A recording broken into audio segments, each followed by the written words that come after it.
क्या हो अगर मैं आपसे कहूं कि आप वही नहीं हैं जो आईने में रोज देखते हैं?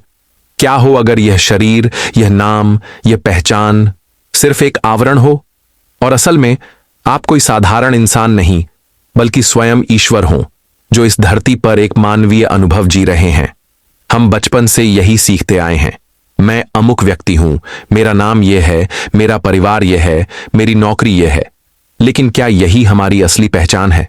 नहीं, ये सब बाहरी लेबल हैं। प्राचीन आर्षियों ने कहा है, तत्वमसि, तू वही है। इसका मतलब है कि आत्मा और परमात्मा अलग नहीं बल्कि एक ही हैं। कल्पना कीजिए समुद्र और लहर की। लहर दिखती है, उसका आकार अलग है, उसका जीवन छोटा है, लेकिन क्या वह समुद्र से अलग है? नहीं, हम सब भी उसी समुद्र की लहरें हैं। शरीर, नाम, जाति, धर्म, यह सब लहर का रूप है, लेकिन असली पहचान हम वही अनंत समुद्र हैं, ईश्वर स्वयं।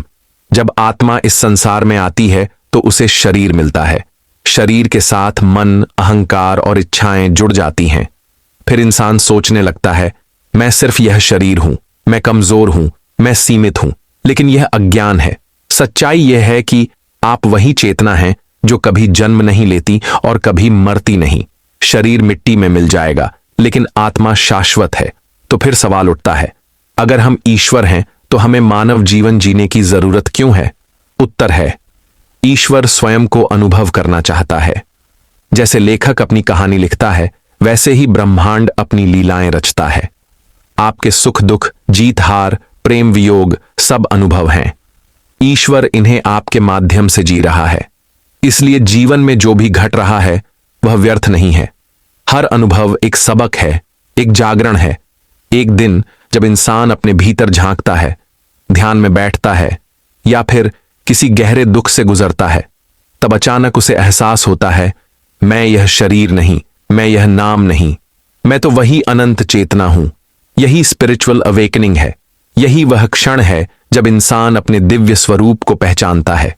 आज विज्ञान भी यही कह रहा है, हम सब ऊर्जा हैं। ब्रह्मांड की हर वस्तु कंपन है। हमारी सोच और भावनाएं भी ऊर्जा हैं। मतलब जब आप अपने भीतर की दिव्यता को पहचानते हैं तो आपकी ऊर्जा बदलती है, और जब ऊर्जा बदलती है तो पूरी दुनिया आपके लिए बदल जाती है। अगर आप मान लें कि मैं ईश्वर का अंश हूं, मैं दिव्य हूं, मैं असीमित हूं, तो आपकी सोच बदल जाएगी। अब आप डर से नहीं, प्रेम से जिएंगे। अब आप कमी से नहीं, समृद्धि से जिएंगे। अब आप नफरत से नहीं, करुणा से जिएंगे, क्योंकि ईश्वर का स्वरूप प्रेम है। और अगर आप स्वयं ईश्वर हैं तो आपका असली स्वरूप भी प्रेम ही है। 1. ध्यान, मेडिटेशन। हर दिन कुछ मिनट चुप रहकर भीतर देखिए। 2. स्व प्रश्न, सेल्फ इंक्वायरी। खुद से पूछिए, मैं कौन हूं? 3. सत्कर्म, दूसरों की मदद कीजिए, क्योंकि जब आप किसी की मदद करते हैं तो ईश्वर ही ईश्वर की सेवा करता है। 4. कृतज्ञता, ग्रैटिट्यूड। जीवन के हर अनुभव को ईश्वर का खेल मानकर आभार व्यक्त कीजिए। जब आप अपने दिव्य स्वरूप को पहचान लेते हैं, दुख आपको नहीं तोड़ते, परिस्थितियां आपको नियंत्रित नहीं करती। आप हर पल शांति और प्रेम का अनुभव करते हैं। तब जीवन बोझ नहीं लगता, बल्कि एक सुंदर यात्रा बन जाता है। दोस्तों, याद रखिए, आप सिर्फ यह शरीर नहीं हैं, आप सिर्फ यह नाम, यह पहचान नहीं है। आप स्वयं वही चेतना हैं, वही ईश्वर हैं जो मानव अनुभव कर रहा है।